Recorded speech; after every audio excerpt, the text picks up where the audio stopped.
Good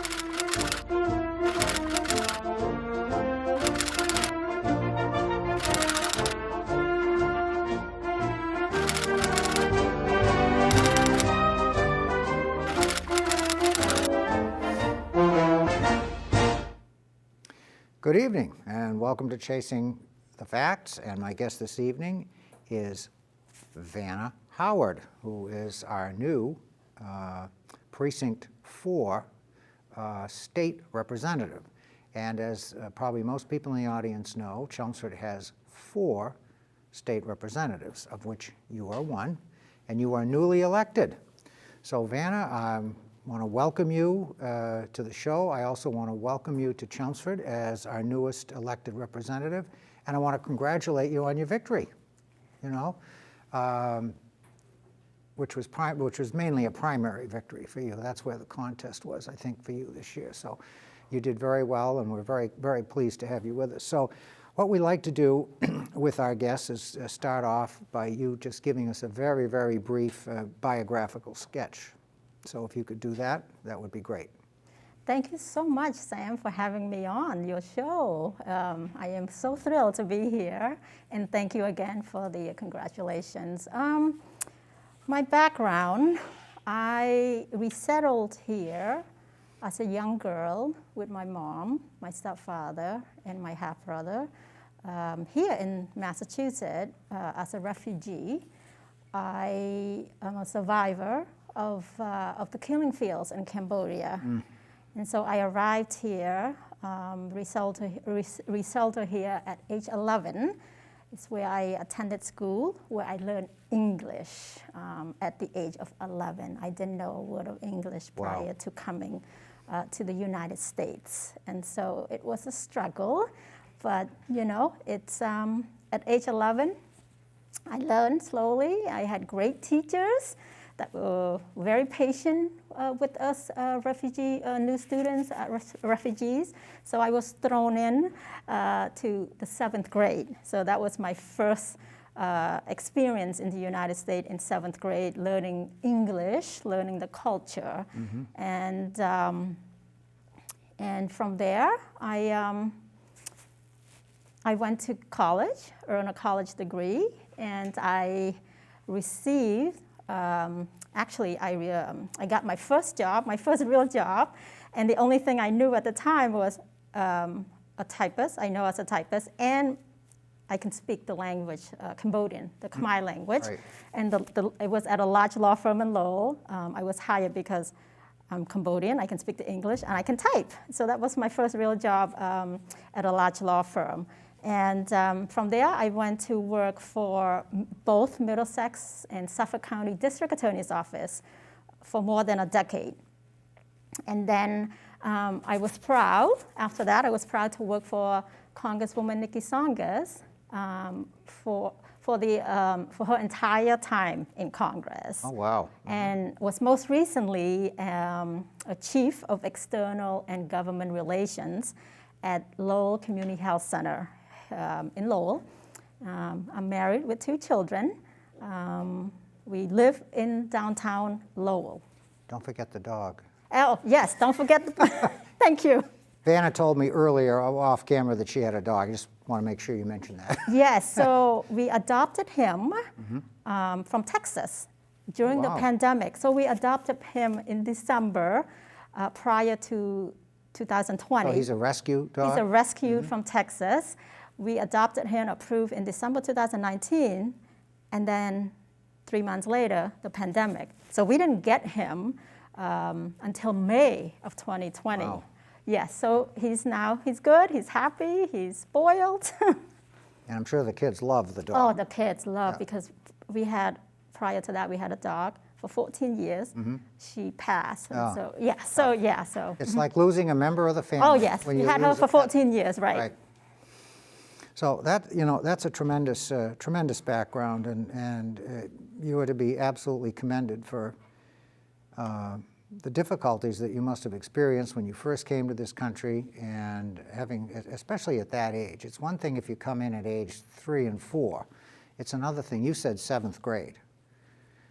That's a much tougher transition, I think, and you've done very well. And as I said, I think we're very lucky to have you as one of our reps, as are your other precincts, which are in Lowell. For the benefit of the audience, Vanna represents the 17th Middlesex District, which consists of Wards 1, 2, Precinct 3, Ward 4, Precincts 2 and 3, Wards 10 and 11 in Lowell, and Chelmsford Precinct 4. So you are one of our 4 state reps. I'd like to ask you, following up on your biographical summary there, and obviously you mentioned your tenure with Nikki Tsongas, but what really drove you to seek political office at this time? Why did you run for this particular seat? That's a very good question. I have been approached many, many years prior to that. Folks in the community who have known me for years of my work with the Congresswoman, with the District Attorney's Office, in the community. I served on many, many board of directors, nonprofit boards, so they have known me. They know how to reach me. They know where to, they can always reach me. And so I have been asked for over at least 10 years to run for something, to run for a seat. Anytime that the seats open up, they would ask me. I said, I'm not ready. I love what I'm doing. I love being in the community, serving on the boards, literally on the ground with the community, love my job, my current job, either with the Congresswoman or with the District Attorney's Office, until the pandemic hit, right? We went into lockdown. That was in March of 2020. And here I was, we launched a group of community leaders and just folks in the community because the pandemic hit. People were losing jobs. People had tough time putting food on the table. People were scared. So a group of us called LAMA, short for Lifting Lowellians, Assisting Mutual Aid, food pantry. So we got together, just complete strangers in the community, just stood up a food pantry in supplementing to the Merrimack Valley Food Bank and all the local food pantries. So we were putting together a food pantry, delivering food to folks in the community, in Lowell, in Billerica, in the surrounding town. And so we didn't see people say, we need your voice. We're in a crisis. We're in a health crisis. We're scared. We don't know what's going on. We have known you for almost 30 years in the community. We know you. We trust you. We need you to run for this seat. I said, again, I'm not interested. I have a son who's in high school. So when March lockdown, well, the kids probably go back to school in a week or two. A week, 2 weeks, right, months later. So my son is a senior at Lowell High School. And so he was struggling, working from home, doing schooling from home, but he was adapting. He and so many other kids at that time, they didn't know what's going on. So, learning remotely, that was tough. And again, I have a son, a daughter. Didn't have Buster yet, the dog. He didn't come to me. And so I was like, no, I'm not interested. So that was March. And again, a pandemic. People are scared, don't know what's going on. I'm trying the food pantry, reaching people, delivering food to people, connecting people to resources, right, to unemployment. Again, we're doing this. We meet the group, the mutual aid group, meet every Saturday. How are we going to help with the community? And we were looking for leadership. In the city of Lowell, we didn't really see, the community didn't really see leadership, especially people are scared, looking for leadership. And so I said, okay, let me think about it. And so it took me almost 2 months to finally, okay, let me do this. I'll go for it. You have the trust in me, you know me, and I know the issue, all the issues in the community, what's going on. I worked and lived in Lowell for so many years. And the city of Lowell has been good to me and my family. And so I said, let me play a different role. Let me run. If I win, I'll be the voice, a voice that's needed for the community, for the district. And also, part of my decision to go forward running was that we never had a woman representing the district at all, never had a woman. So I said, we need a woman at the table. That's a good point. I hadn't thought of that. Yeah, so I said, well, this district could use a woman at the table for a change. So it was really a change, a new voice, a new representative representing the community. Well, you're so, I love to see people who have your type of background in terms of connection to the community, having given the community service, and you also have some political credentials, having worked with Nikki Tsongas for all those years too, so you understand the system. But I think one of the problems we have today with our politics is that people just feel that the politicians, the people that are supposed to be representing them, they're out of touch. They don't have a clue. They live in another world. And it's very difficult, I know, once you get into office. But more people like you who have come up through the ranks, so to speak, and have maintained the roots and have kept touch with the community, I think this is it's a great thing for the city of Lowell, and it's a good thing for Chelmsford, too, for you to be one of our representatives. I've always tried to support people that have your type of background in terms of, growing up in a community and being connected in that. And I just think it's so important. And you strike me as somebody who won't lose touch with the constituents. You'll stick with that, and you'll always come back to the community. And I think that's very, very important. Oh no, I left since Congresswoman Tsongas retired over 2 years ago. I still have people reach out to me on my cell phone, on my social media, reaching out, can you help me with this? Can you connect with this? So yeah, I have the same cell phone number for almost 30 years. I have never changed it. There you go. People still know how to reach me, and they do. They continue to reach me, and I'm one of the resources, so I am a resource for folks in the community to be connected to the right resources. And I don't just send them blindly, and that's another thing too. I make sure they're connected. I reach the agency or the organization that I connect them to make sure they are connected and have a communication, not just, call this place. Now, and that's so important, and I believe that you will do that. Now, you have a little bit of a difficult assignment, I think, here, as do our other 3 state representatives in Chelmsford, because for lack of a better way of saying it, your main allegiance really is with Lowell, because that's the most number of people that you're representing in terms of Lowell and Chelmsford. But you still have to represent Chelmsford Precinct 4. We have the same thing with the other 3 reps. Most of their constituency is not Chelmsford, it's another area. So how do you anticipate managing that situation?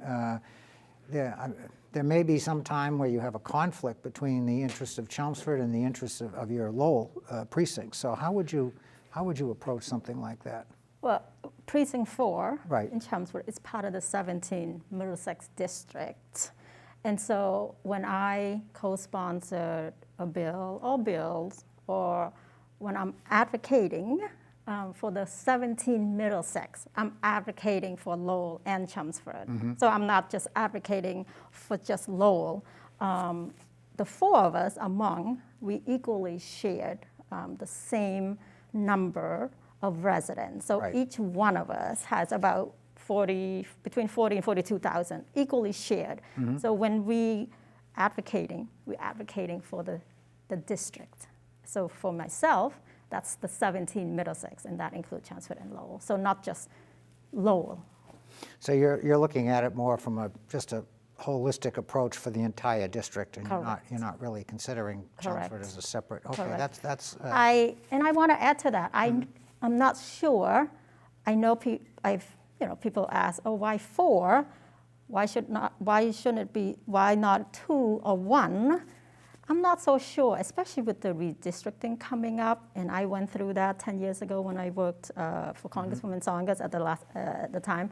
I'm not so sure by having fewer voices. As you know, redistricting is complex and tricky. Yes. So I'm not sure by having fewer voices on Beacon Hill that would benefit the town. So, you know. Well, the way I think it's worked, and we've had this situation now for about 20 years because we got the 4 representatives, I think, in the 2000 census. And people have complained to me, and they've said, well, you know, again, you've got 4 people, their main allegiance is with Westford or with Lowell and so forth. But I think you've explained it very well. And I would say that potentially could be a problem if we had an issue that was a Chelmsford versus Lowell issue. But we don't have too many of those, okay? No. So when you're looking at it from a district or an area way, you're right, it's better. We actually do have 4 voices and 4 votes. That's right. Okay, as opposed to, say, 1 or 2. So I think, you know, I don't think it's as dire as people say it is. I mean, there are lots of folks in Chelmsford that are not happy with the 4 configuration, but I think, as you've described it, I think there are benefits to it, too. Yes. And there aren't that many cases where we're at odds with the city of Lowell on a state level. No. I mean, funding is one thing, but that's largely formula-driven, and that's not something that the state representative has that much influence over. Right. You know, so I think we're in good shape there. But one of the things that we do have some issues with in Chelmsford is the Chapter 70 educational funding, and the formula is such that if you compare us to a town like Westford, and I'm not going to compare Chelmsford to Lowell because that's apples and oranges, all right? Lowell is a completely different demographic, and as far as I'm concerned, Lowell, whatever they get in Chapter 70, they're entitled to and they need it. They need it all, okay? And as a Chelmsford resident, I'm not upset about that. But when you look at community, you look at a community like Westford, which is a richer community than Chelmsford, both in terms of property valuations and per capita income. And those are both measures for partly how that formula is allocated. It's very difficult for Chelmsford people who are relatively poorer than Westford people to see Westford getting an extra $5.5 million in Chapter 78. It's hard for us to swallow that. And do you see that there's any chance at all that the Chapter 70 formulas will be revised, maybe to equalize some of that, so that we're not having poorer communities sending money to richer communities, as the Chelmsford-Westford situation? So I have just been assigned, all of us members have been assigned to committees, and I just been assigned to one of my committees, education. And so we haven't met yet, the committee haven't met yet, but I am honored to be serving on that committee, and I will be looking closely at that, and then get back to you and report back, especially the constituents of Chelmsford or Lowell, where I should stand. So looking forward to it. But the Chapter 70, as you know, when the Student Opportunity Act was passed, that was a watershed moment for... In 1993, yes. But it was passed in 2019. Oh, okay. I'm sorry. Student Opportunity Act. Right, in the 2019. Opportunity Act. Yep, Okay, the Student Opportunity right. Act. So that was a watershed moment for special ed, for low incomes, right? For low income school and for English language learners. And so whatever so that was spread out over 7 years. The Student Opportunity Act, the money was spread out to district, to city and town over 7 years. With inflation, I think it's going to go from 70 millions to about 90, in 7 years. So whatever the Student Opportunity Act doesn't cover, Chapter 17 will come in and help with the rest. Good. Chapter 70, I should say. Yeah. Well, that's good. So you've been assigned to education, Yes. and it sounds like you're very enthusiastic about that. So that's good. I am. So we get another advocate there. So Yes. I'm very, very pleased to hear that. I also met, I wanted to add, I also met with the League of Women Voters. I had a forum with them. I had a forum with them the one here in Chelmsford. Oh, good. Yeah, and we had a Q&A afterward. It was a wonderful forum with so many town people. That's the league in Chelmsford is a very active, Yes. league group. So, yeah. And so they want me to fight for the Student Opportunity Act to roll that out. And another issue because they were advocating, the league were advocating for the vote by mail. They advocated Yes. to make that permanent. And so I'm all for that. Well, don't you think that that's sort of the trend anyway? I mean, I think I think it's only a question of time. Are we going to get there sooner or later? But I think at some point we're going to get to mail-in. Right. Anything to increase voters' participation. Right. You know, as you know, people, as long as people feel it's a secure situation, they'll support it. You know, Exactly. and I think that's the key there. So now I did look you up on the state website to see. I said, gee, you know, she's just started, so probably hasn't gotten into too much. But I did notice that you were co-sponsoring a bill, and it's HD 614, an act relative to ensuring gas safety and consumer fairness. And you co-sponsored that with Senator Eldridge, who is very well known. He's not our state senator, but he's well known to most people in Chelmsford. He's very active and very vocal. So how did that come about, that you latched onto that? He actually, Senator Eldridge, whom I have known going way back, at least more than 10 years. Okay. And so, and he's been very, very supportive, showing me the ways of Beacon Hill, same with Rep. Jim Acero. I know Rep. Acero going back many years. He reached out to say, hey, I have this bill I'm looking to refile in the Senate. Will you refile in the House?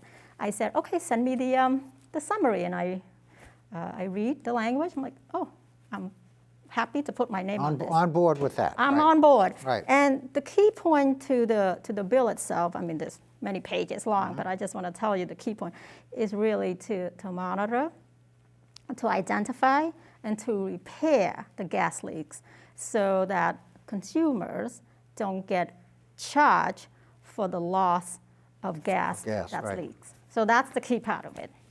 And I don't think people realize the extent to which we have leaks all over the place. I mean, the gas infrastructure is very old. I mean, we've had gas in the streets for 130 years, okay? And like anything else, you know, you hope that things are being maintained the way they should, but things fall through the cracks, and there's a lot of pressure to keep rates low, and you know, it's a complicated situation. So that's great. I'm glad that initiative has been started, and Yeah. so that's something and it's good that Senator Eldridge would kind of allow you to do that. It kind of gave you a little introduction, if you will. You know, Yes. it got you on the board, as we Yes. say. You Yes, know, so yes. that's great. Yeah, You know. I mean, it had bipartisan support in the legislation. Right. However, the utility companies fought. Of course. So, yes. The lobby is strong. So, and let me, you brought up the issue of bipartisanship. Now, of course, in Massachusetts, it's very lopsided in terms of Democratic registrations versus Republican in both houses. But you would not have difficulty, obviously, working with your Republican colleagues, you know, in sponsoring things if they benefited the district at large. So that partisanship is not a real issue with you. Is that a fair Absolutely. statement? I mean, we need to find common ground, as you perfectly stated, when it, benefit Right. overall the Commonwealth of Massachusetts, the 351 towns and cities. Absolutely. I learned from my former boss, reach across the aisle when it matters to you on important issues that Right. matter to you and the community. And she was, I mean, I know this isn't a program on Nikki Saunders, but I've known her for many years, had a lot of respect. I didn't always agree with some of her political positions, but I have enormous respect for her because that is exactly what she did. And she did everything she could to work with the opposition party and bring about some good results. So I'm glad. So you had a good teacher in that Yes. in that regard. So Yes. I'm glad to hear that. He's a great mentor. Yeah.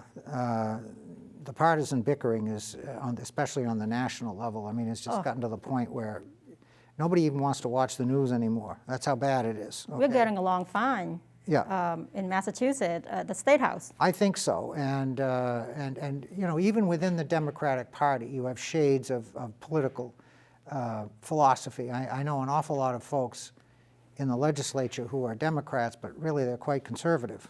You know, they're not quite so liberal. So I mean, it isn't quite as lopsided as I think people think it might be just because they look at the party label. I think you have a broad spectrum of philosophy in the State House. Would you agree with that statement? Or? Absolutely. Yeah. Yes. No, you are correct. And the only reason I know that is because that's what the other reps tell me. No, we So- so far so good. We get along fine. We have Zoom Right. meetings, you know, both sides of the chambers and from across the aisle. So we're getting along well. Well, that's good. Now let me ask you, where is your office? Have you been to your office? Because we've had this COVID situation and you have to do everything on a remote basis. So- But have you been assigned an office, and have you been to the State House? And We have not been assigned. There's 17 of us, the freshman class. Okay. We have not been assigned Oh, boy. to an office. Yes, but we've been to the State House. Speaker Mariano was gracious to invited all 17 of us to be inside the chamber for our swearing-in ceremony. That was January 6th. Okay, so that's that was right. the last time we were inside the chamber.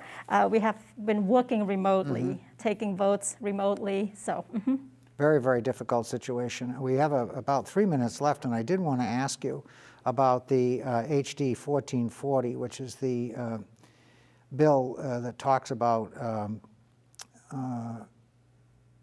adding a 5% fee to digital streaming to help offset the shrinking revenue that is used to support the cable TV, the local access.